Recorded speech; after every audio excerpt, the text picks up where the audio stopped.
If you go to the opera with me next week, I'll go to the hockey game with you the week after. A typical case of negotiation. And believe me, negotiation is something we all do.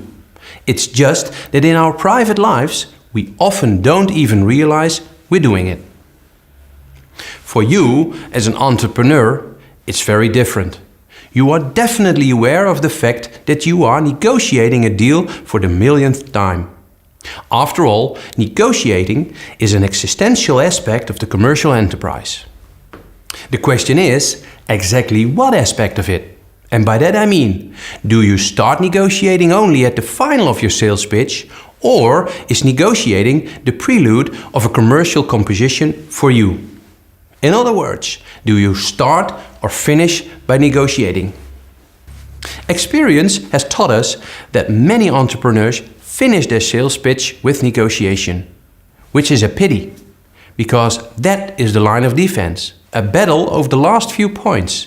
I say, start with negotiation. Before you get deeper into the material, get to know the other person's perspective. What is he about? Is he a buyer? What is his goal? Are you talking to a father or a mother of a family, or to a single person? These are things you should find out right away. Next, make it clear what you are willing and able to do. Start making agreements early on and be sure to find common ground at the negotiation table. What do you already agree on? Expand on that. If there is no common ground, you need to create it. Sit next to the other person and look at the case from the same perspective. Make sure that you are talking about the same thing.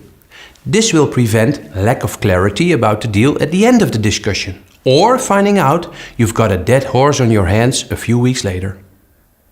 There are two very important verbs in negotiation: giving and taking. Remember, you have to give in order to receive.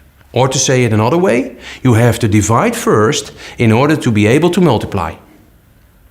What can you give? A discount, for example.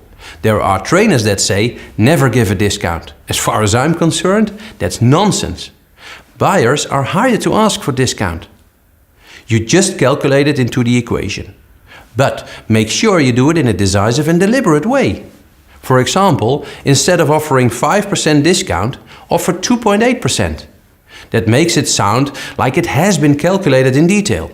In exchange for this, ask a potential customer for a way in where it would be hard for you to gain access on your own. Quid pro quo. Something for something. Always ask for something in return. What else can you negotiate about? A penalty clause, for example. If you don't deliver on time, you will pay your customer €1,000 a day. Or about the invoice schedule, payment terms or damages. Because the price, really, remember this, is not the most important thing. The enjoyment of a low price is much more short-lived than the misery of a low quality. And that is the main point of the entire negotiation. Because you always negotiate, and please don't forget this, with your eye on the horizon. It's always about the long term, the bigger picture. Okay, so now you're ready to go to the negotiation table. The table of giving, giving, giving and taking. Good luck.